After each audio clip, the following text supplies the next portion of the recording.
अगला chapter number आपका 10 है और ये जो प्रश्नोत्तर आधारित होगा यह उत्तर प्रदेश में कृषि व्यवस्था से संबंधित है।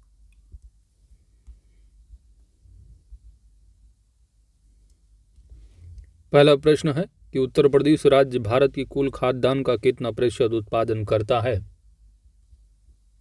ऑप्शन बी सही जवाब होगा 16%। उत्तर प्रदेश की आर्थिक संपन्नता का मुख्य आधार यहाँ की कृषि है। इस प्रदेश में संपूर्ण देश का 16% खाद्यान्न का उत्पादन होता है। देश की कुल कृषि योग्य भूमि का 20% भाग इसी प्रदेश में स्थित है।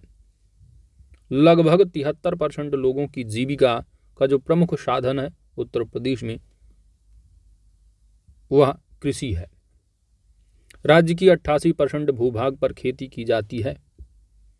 तो याद रखिएगा उत्तर प्रदेश का जो क्षेत्रफल है उस पर 88% जो भूभाग है उस पर खेती की जाती है।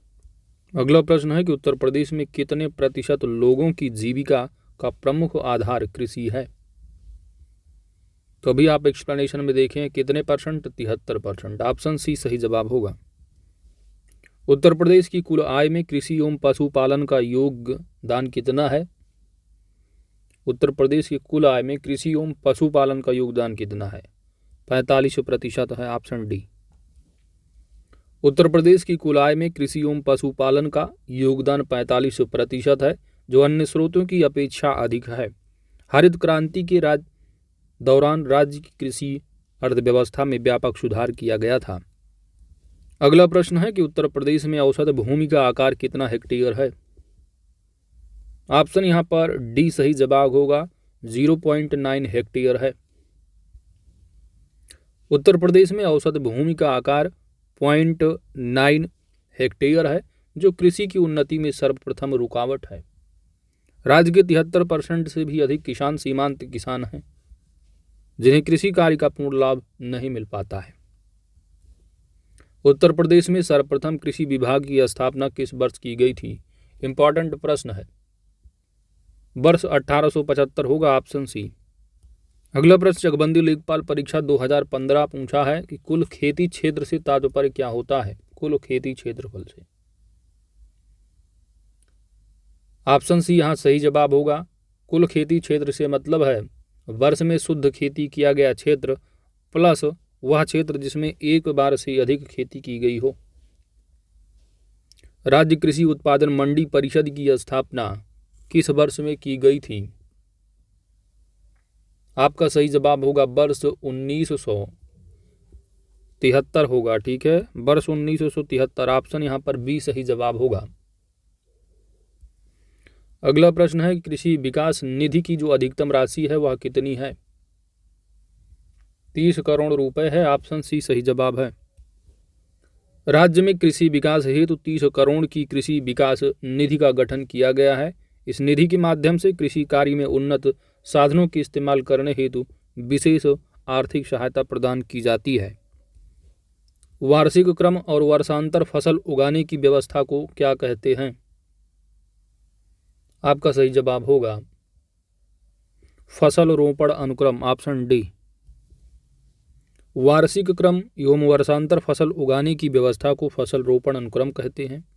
इस व्यवस्था में मृदा की उर्वरा शक्ति जो क्षमता है वो संरक्षित रहती है एवं उत्पादन एवं उत्पादकता दोनों में निरंतर वृद्धि होती रहती है।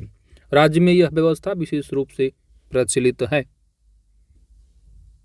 उत्तर प्रदेश में कृषि को जलवायु के आधार पर कितने प्रदेशों में विभाजित किया गया है। ऑप्शन यहाँ पर आपका बी सही जवाब होगा, 9। ये कई बार एग्जाम में आपसे पूछा जाता है। उत्तर प्रदेश जलवायु रीजन की बात की जाती है तो 9 याद रखना है। कौन कौन से ये आपसे नहीं पूछा जाता, अक्सर आपसे संख्या ही पूछी जाती है। तो 9 भागों में विभाजित किया गया है। भाबर तराई क्षेत्र है, पश्चिमी मैदानी हो जाता है, मध्य पश्चिमी मैदानी भाग दक्षिणी पश्चिमी शुष्क मैदान है, मध्य मैदानी भाग बुंदेलखंड रीजन आ जाता है, उत्तर पूर्वी मैदानी भाग है, पूर्वी मैदानी भाग एवं विंध्य प्रदेश। तो आपसे जो पूछा जाने वाला है लेखपाल की परीक्षा में बस संख्या पूछी जाएगी, ज़्यादा डिटेल नहीं पूछेंगे। किस कृषि जलवायु प्रदेश में खरीफ फसलों का उत्पादन किया जाता है। आपका सही जवाब होगा उत्तर पूर्वी मैदानी, साथ ही साथ पूर्वी मैदानी प्रदेश। ऑप्शन डी सही जवाब है। उत्तर पूर्वी मैदानी क्षेत्र एवं पूर्वी मैदानी प्रदेश में अधिक वर्षा होती है, इसीलिए इन कृषि जलवायु प्रदेशों में खरीफ फसल का उत्पादन होता है। इस क्षेत्र में खादर मिट्टी का विस्तृत क्षेत्र मिलता है, जो कि खरीफ फसल के उत्पादन हेतु उपयुक्त माना जाता है। अब कौन सी खरीफ है, रबी है, आप घटना चक्र 2022 एडिशन को आप कवर कीजिए, पूरा थ्योरी पार्ट आपको वहाँ से मिल जाएगा। उत्तर प्रदेश में किस प्रकार की मिट्टी अधिकांशतः पाई जाती है? सबसे ज़्यादा उत्तर प्रदेश में किस तरह की मिट्टी पाई जाती है? आपका सही जवाब होगा ऑप्शन बी, जलोढ़ मृदा। उत्तर प्रदेश की अधिकांश भूभाग पर जलोढ़ मृदा पाई जाती है। इस मिट्टी का निर्माण नदियों के द्वारा लाए गए अवसादों के जमाव से हुआ है, जिसमें कि नाइट्रोजन, फास्फोरस एवं जीवाश्म की मात्रा कम पाई जाती है, जबकि पोटास एवं चूना की बहुलता पाई जाती है। तो अक्सर एग्जाम में मिट्टी से रिलेटेड भी पूछ लेते हैं कि जलोढ़ मृदा में किसकी ज़्यादा बहुलता पाई जाती है निम्न में से, तो जहां आपको पोटास चूना दिखेगा आपका आंसर वही होगा।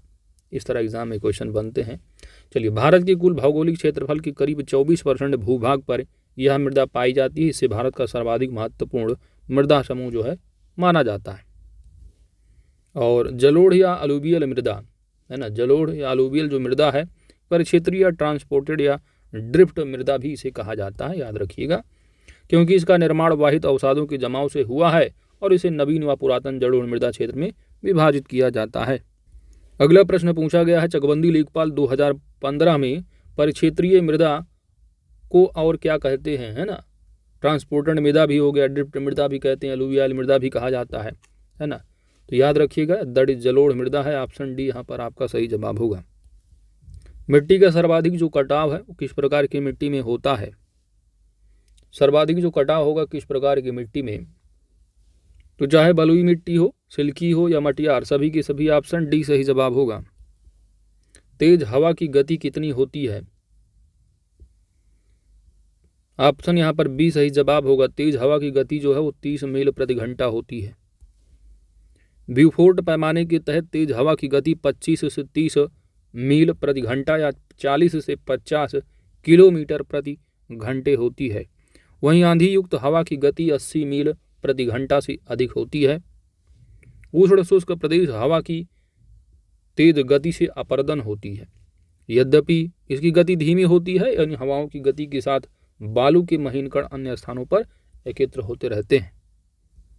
अगला प्रश्न है, आंधी में हवा की जो गति है, आंधी में हवा की गति कितनी होती है? अभी पढ़ के आ रहे हो कि वही आंधी युक्त हवा की गति कितनी, 80 मील प्रति घंटा से अधिक। ऑप्शन यहाँ पर आपका सी सही जवाब होगा।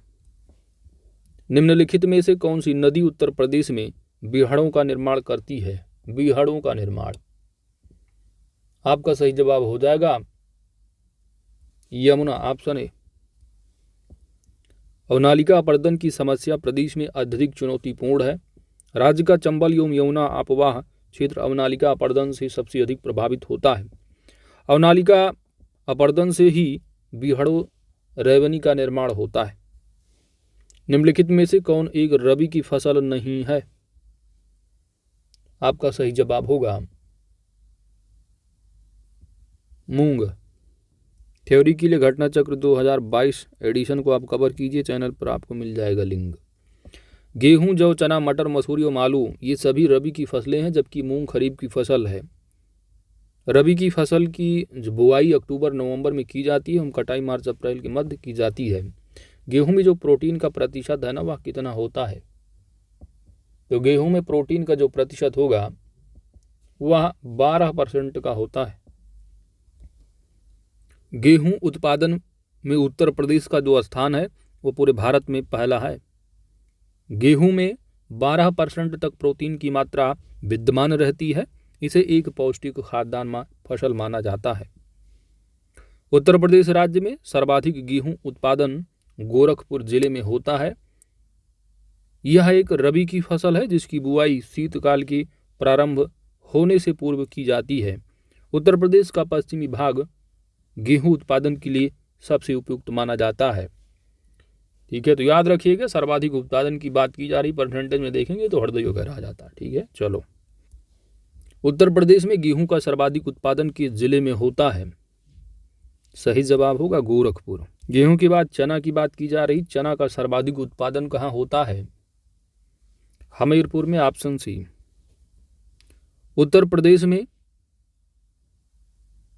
चना सर्वाधिक उगाई जाने वाली दलहन फसल है और इसकी खेती राज्य के उन सभी क्षेत्रों में की जाती है जहां हल्की दोमट शुष्क मिट्टी पाई जाती है। तो चना के लिए उपयुक्त जो मिट्टी होती है किस तरह की? हल्की दोमट तथा शुष्क मिट्टी। राज्य में इसका सर्वाधिक उत्पादन हमीरपुर जिले में होता है। इसके अलावा बांदा, झांसी, जालौन, मिर्जापुर, सोनभद्र, कानपुर, फतेहपुर, सीतापुर में भी उत्पादित किया जाता है। सरसों के उत्पादन में उत्तर प्रदेश का स्थान दूसरा है। सरसों के उत्पादन में उत्तर प्रदेश का स्थान भारत में द्वितीय है। इसे स्वतंत्र रूप से रबी फसलों के साथ संयुक्त रूप से उगाया जाता है। इसे गोंडा, बहराइच, मिर्जापुर, सोनभद्र, एटा, मेरठ, इटावा, अयोध्या, मथुरा, बुलंदशहर जिलों में उगाया जाता है। धान के लिए सर्वाधिक उपजाऊ भूमि कौन सी है? आपका सही जवाब होगा दोमट मिट्टी। चावल की खेती के लिए चिकनी उपजाऊ या दोमट मिट्टी सबसे उपयुक्त मानी जाती है। यह खरीफ की मुख्य खाद्यान्न फसल है। ज्वार, बाजरा, ढैंचा भी खरीफ की प्रमुख फसलें हैं। कपास, जूट, गन्ना, मूंगफली, अरहर, मक्का एवं सनई भी खरीफ की फसलें हैं। चावल की फसल अधिक वर्षा वाले क्षेत्रों में उगाई जाती है। पूर्वोत्तर भारत की भी यह मुख्य खाद्यान्न फसल है। नागालैंड के आगांगी जनजातीय समुदाय जाबो एक ग्रामीण खेती प्रणाली द्वारा चावल की खेती करते हैं। धान में भूसी का प्रतिशत अनुमानतः 20% तक होता है। इस भूसी का उपयोग ईंधन के रूप में किया जाता है। हरित क्रांति के द्वितीय चरण के दौरान चावल उत्पादन को विशेष प्राथमिकता दी गई थी। चावल के उन्नत बीज के लिए प्रति हेक्टेयर बीजारोपण दर 15 किलोग्राम होती है। पूर्वोत्तर भारत की प्रमुख खाद्यान्न फसल कौन सी है? पूर्वोत्तर भारत की, आपका सही जवाब हो जाएगा चावल। खरीफ ऋतु की फसलें कौन सी हैं? ज्वार हो गया, बाजरा हो गया, ढैंचा। अगला प्रश्न है जाबो, जो कि लेखपाल भर्ती परीक्षा 2008 में पूछा हुआ है। जाबो ग्रामीण खेती करने का तरीका कहाँ पर विद्यमान है? जाबो, आपका सही जवाब होगा नागालैंड, ऑप्शन बी। धान में भूसी का जो परसेंटेज होता है अनुमानतः कितना होता है? 20%। चावल के उन्नत बीज के लिए प्रति हेक्टेयर बीजारोपण की दर कितनी होती है? 15 किलोग्राम प्रति हेक्टेयर। उत्तर प्रदेश के किन जिलों में पटसन जूट की खेती की जाती है? देवरिया, गोरखपुर। उत्तर प्रदेश के तराई क्षेत्रों तथा सरयू और घाघरा नदियों के दोआब क्षेत्र में जूट की खेती की जाती है। राज्य में जूट के प्रमुख उत्पादक जिले महाराजगंज, बहराइच, देवरिया, गोंडा, सीतापुर, गोरखपुर, लखीमपुर खीरी है और यह खरीफ की प्रमुख नकदी फसल है। उत्तर प्रदेश की प्रमुख व्यावसायिक या कैश क्रॉप या कॉमर्शियल क्रॉप, कैश क्रॉप जो भी पूछा जाए आपको आंसर देना होगा क्या? दैट इज गन्ना। गन्ना उत्तर प्रदेश की प्रमुख नकदी या व्यावसायिक फसल है। इसे कुल कृषि योग्य भूमि के 13% भूभाग पर बोया जाता है। गन्ना उत्पादन के मामले में उत्तर प्रदेश का स्थान भारत में प्रथम है। तराई क्षेत्र एवं गंगा यमुना दोआब क्षेत्र में इसका उत्पादन अधिक होता है। तराई क्षेत्र में अधिक वर्षा के कारण यहाँ नमी की मात्रा पर्याप्त बनी रहती है। गन्ना की अधसाली किस्म की फसल की अवधि 18 माह की होती है। 18 किस किस्म की? अधसाली। कम वर्षा वाले क्षेत्रों में यह किस्म बोई जाती है। यह रूट क्रॉप फसलों की श्रेणी में नहीं आता है, जबकि आलू, चुकंदर, शकरकंद रूट क्रॉप फसल हैं। अगला प्रश्न है ईख की जो अधिशाली किस्म है इसकी फसल की अवधि कितनी है? तो अभी आप देख के आ रहे हो 18 माह की होती है, ऑप्शन बी। निम्न में से आपको बताना है कौन सी फसल की रूट क्रॉप नहीं है। कौन सी फसल रूट क्रॉप नहीं है? तो आलू भी है, चुकंदर भी है, शकरकंद भी है, लेकिन ईख नहीं है। तो आपका सही जवाब हो जाएगा ऑप्शन डी। उत्तर प्रदेश के किस भूभाग में सर्वाधिक या वार्षिक वर्षा जो है वो सर्वाधिक होती है? तो आप जानते हैं उत्तर प्रदेश में गोरखपुर में सबसे ज़्यादा वर्षा होती है। दड़ी तराई का इलाका है। ऑप्शन यहाँ पर भी सही जवाब होगा। उत्तर प्रदेश के किस जिले में कपास का उत्पादन नहीं किया जाता है? ऑप्शन यहाँ पर ए सही जवाब होगा, गोरखपुर। कपास खरीफ की फसल है और दिए गए विकल्पों में से गोरखपुर सही नहीं है। गोरखपुर में कपास का उत्पादन नहीं किया जाता है। इसकी खेती राज्य में गंगा यमुना दोआब, रोहिलखंड एवं बुंदेलखंड में सिंचाई के माध्यम से की जाती है। इसकी बुआई जून जुलाई में की जाती है। अरहर की बुआई किस महीने में की जाती है? सही जवाब होगा जून जुलाई में, ऑप्शन बी। अरहर खरीफ की फसल है और इसकी बुआई जून जुलाई में की जाती है। अरहर को प्रोटीन का मुख्य स्रोत माना जाता है। हालांकि प्रोटीन की सर्वाधिक मात्रा सोयाबीन में 40 से 45% पाई जाती है। यानी आप अगर 100 ग्राम सोयाबीन लेते हैं तो उसमें आप समझिए कि 40 से 45 ग्राम आपकी प्रोटीन होगी। सबसे अधिक प्रोटीन जो पाया जाता है निम्न में से किसमें पाया जाता है? तो आप पढ़ के आ रहे हो, सर्वाधिक जो प्रोटीन है किसमें मिलेगा? सोयाबीन में, ऑप्शन बी। मूंगफली उत्पादन के लिए कौन सी मृदा सर्वाधिक उपयुक्त होती है? मूंगफली, आपका सही जवाब हो जाएगा बलुई मिट्टी, ऑप्शन सी। मूंगफली खरीफ की फसल है जिसकी बुआई जून जुलाई में की जाती है। इसकी खेती के लिए बलुई मृदा सर्वाधिक उपयुक्त मानी जाती है। सीतापुर, हरदोई, एटा, बदायूं, मैनपुरी, मुरादाबाद जिलों में इसका उत्पादन अधिक किया जाता है। अगला प्रश्न है कि उत्तर प्रदेश में किस जिले में अफीम की खेती की जाती है? सबसे अधिक बात की जा रही है, सबसे अधिक उत्तर प्रदेश में किस जिले में? तो आप जानते हैं उत्तर प्रदेश में सबसे अधिक जो खेती की जाती है वह बाराबंकी डिस्ट्रिक्ट में है। उत्तर प्रदेश में अफीम की खेती सीमित क्षेत्रों में की जाती है, लेकिन इसका सर्वाधिक जो उत्पादन है वह बाराबंकी जिले में होता है। और पूरे राज्य में उत्तर प्रदेश में एक ही अफीम की फैक्ट्री है और वो कहाँ पर स्थित है? अक्सर एग्जाम में पूछा जाता है आपसे, दैट इज गाजीपुर है। ठीक है, तो अफीम है, अफीम का मतलब अफीम समझो एक तरह का गांजा। अफीम गांजा क्या है? अफीम गांजा, गाजीपुर। इस तरह याद रखना, इसका जो कारखाना है वह गाजीपुर में है। सबसे ज़्यादा कहाँ है उत्पादन? तो यह बाराबंकी में है। ललित किसकी एक उत्तम किस्म है? ललित, आपका सही जवाब होगा ललित जो किस्म है यह अमरूद की है, ऑप्शन डी। सफ़ेदा, ललित, हाफजी, लखनऊ, करेला, इलाहाबाद, प्रयागराज, सफ़ेदा, धौलका, लखनऊ, ये सभी जो किस्में हैं वो अमरूद की किस्में हैं और इसका उत्पादन उत्तर प्रदेश में किया जाता है। उत्तर प्रदेश के किस जिले में संतरे की यहाँ पर बात की जा रही है, उसके साथ साथ अधिक जो उत्पादन है वह आपका सहारनपुर में किया जाता है। और उत्तर प्रदेश एक और अक्सर एग्जाम में आपसे पूछा जाता है, देखने को मिलता है, दैट इज सबसे ज़्यादा जो विटामिन सी पाया जाता है आंवला। आंवला को जो है वो प्रतापगढ़ अक्सर एग्जाम में आपसे पूछा जाता है। चलिए अगला प्रश्न, उत्तर प्रदेश में संतरे का सर्वाधिक उत्पादन सहारनपुर जिले में किया जाता है। यहाँ देसी नागपुरी, एम्पदर तथा लड्डू किस्म के संतरे उत्पादित किए जाते हैं। गूटी का प्रयोग आमतौर पर किसकी संवर्धन के लिए किया जाता है? गूटी, सही जवाब होगा ऑप्शन ए लीची। उत्तर प्रदेश में लीची का सर्वाधिक उत्पादन सहारनपुर एवं मेरठ जिलों में किया जाता है। सहारनपुर में और किसका सबसे ज़्यादा? संतरे का। लीची में गूटी का प्रयोग मुख्य रूप से लीची के संवर्धन के लिए किया जाता है। इस विधि से लीची के पौधों का तीव्र गति से क्या है? विकास होता है। उत्तर प्रदेश का मलिहाबाद किस लिए प्रसिद्ध है? दशहरी आम। उत्तर प्रदेश में मलिहाबादी दशहरी आम के लिए प्रसिद्ध है और इस आम का व्यापक पैमाने पर निर्यात किया जाता है। माल, मलिहाबाद, काकोरी, बक्सी तालाब, फलपट्टी क्षेत्र लखनऊ में स्थित है, जो कि आम उत्पादन हेतु विश्व प्रसिद्ध माना जाता है।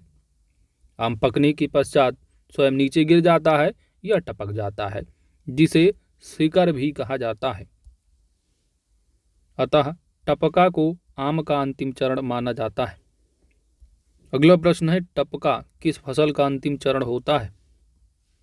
किसका होता है? आम का। Option A. आंवले का सर्वाधिक उत्पादन उत्तर प्रदेश की किस जिले में होता है? तो प्रतापगढ़ में। सबसे ज्यादा कहाँ? प्रतापगढ़ में। 12 अंक में सबसे ज्यादा क्या रहा? अफीम।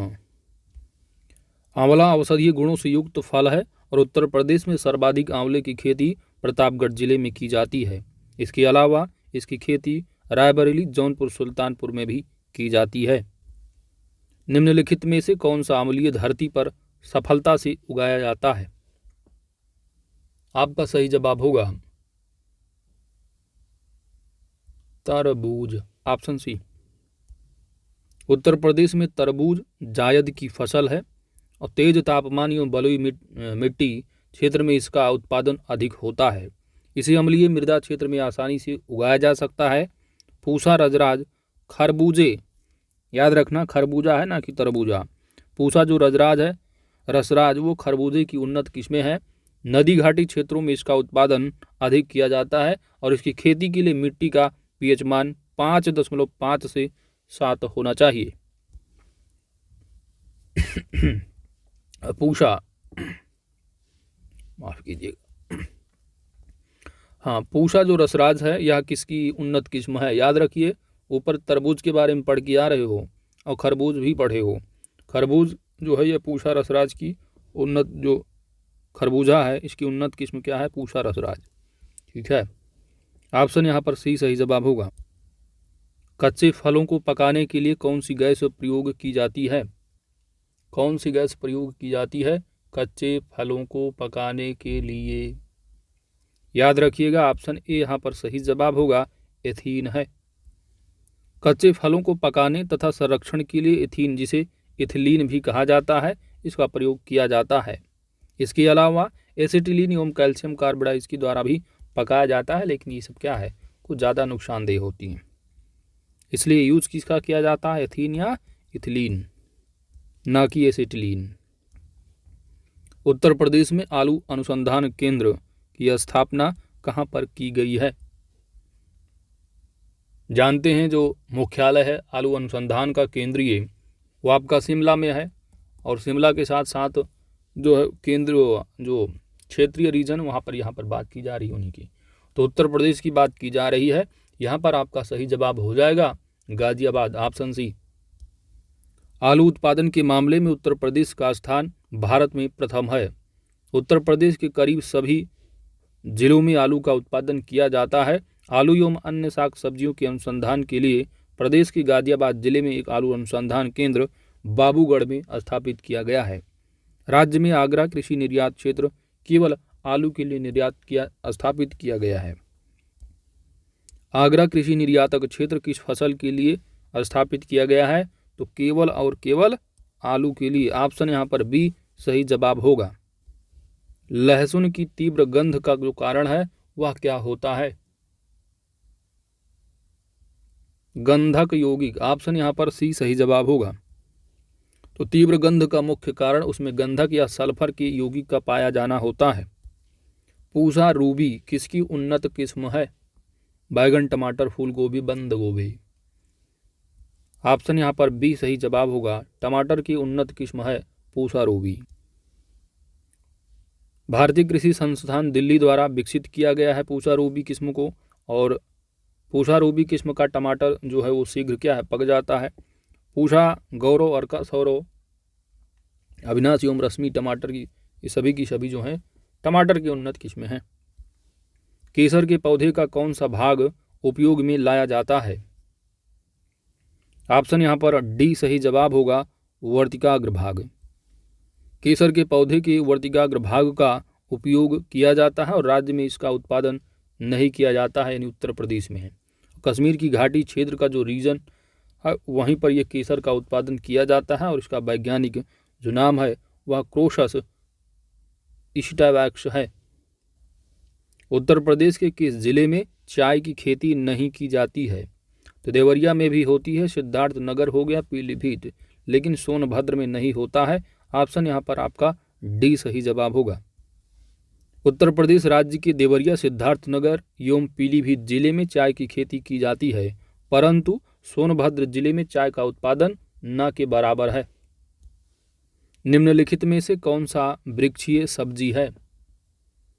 वृक्षीय सब्जी आपका सही जवाब हो जाएगा करी पत्ता। ऑप्शन यहाँ सी सही जवाब है। करी पत्ता एक वृक्षीय पौधा है। इसे मीठी नीम पत्ता भी कहा जाता है। इस पत्ते का इस्तेमाल मसाले के रूप में किया जाता है। डायबिटीज से ग्रसित लोगों के लिए यह बहुत फायदेमंद माना जाता है। प्रतिवर्ष भारत में कितना कृषि का कूड़ा और खरपतवार निकलता है? 350 मिलियन टन। एक अनुमान के अनुसार प्रतिवर्ष भारत में 350 मिलियन टन कृषि का कूड़ा और खरपतवार प्रतिवर्ष भारत से निकलता है। भारत एक कृषि प्रधान देश है और ऐसे में कूड़ा एवं खरपतवार निकलना स्वाभाविक सी बात है। उत्तर प्रदेश गौवध निवारण अधिनियम किस वर्ष लागू किया गया था? वर्ष 1955। Option B. दुग्ध उत्पादन में उत्तर प्रदेश का देश में कौन सा स्थान है? प्रथम स्थान है। Option A. दुग्ध उत्पादन में उत्तर प्रदेश का स्थान भारत में पहला है। वर्तमान समय में राज्य के कुल 59 दुग्ध संघ कार्यरत हैं।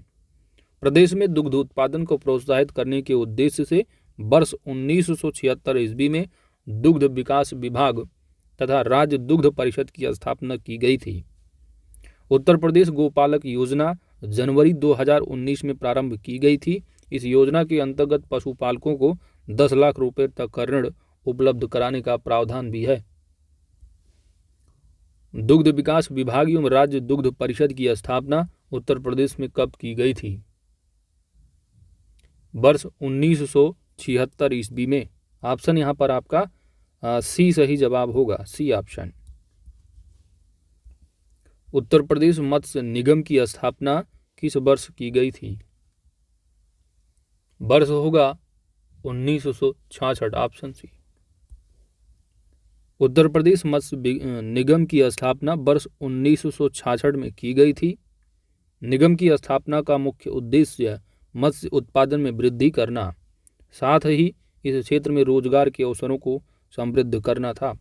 निगम के द्वारा प्रदेश जिला पंचायत स्तर पर सहकारी समितियों का गठन किया गया है। सिराजी और बसरा किसकी उत्तम प्रजातियां हैं? ऑप्शन यहाँ पर ए सही जवाब होगा कबूतर की। राज्य के कितने जिलों में मधुमक्खी पालन का विशेष कार्यक्रम संचालित किया जा रहा है? ऑप्शन यहाँ पर आपका सी सही जवाब होगा 16। राज्य के कुल 16 जिलों में मधुमक्खी पालन का विशेष कार्यक्रम संचालित किया जा रहा है। यह एक सहायक कुटीर उद्योग है। मधुमक्खी फसलों में परपरागण कर पैदावार की मात्रा को बढ़ाने में सहायक होती है। अगला प्रश्न है और अंतिम प्रश्न है इस चैप्टर का कि उत्तर प्रदेश में वर्ष 2019 में मेगा फूड पार्क का शिलान्यास कहां पर किया गया है? ऑप्शन यहां पर ए सही जवाब होगा मथुरा में। उत्तर प्रदेश में वर्ष 2019 में मेगा फूड पार्क की स्थापना का शिलान्यास मथुरा में किया गया है। यह mega food park messrs Nandvan mega food park private limited के नाम से निर्मित किया जा रहा है। इसकी कुल जो लागत है वह 120.77 करोड़ रुपए है। तो दोस्तों इसी 62 प्रश्नों के साथ चैप्टर नंबर आपका 10 कंप्लीट हो जाता है। आने वाले जो 11-12-13 चैप्टर हैं वो बहुत इम्पॉर्टेंट हैं, जो कि पंचायती राज साथ ही साथ केंद्र तथा उत्तर प्रदेश की राज्य की योजनाओं से संबंधित होंगे।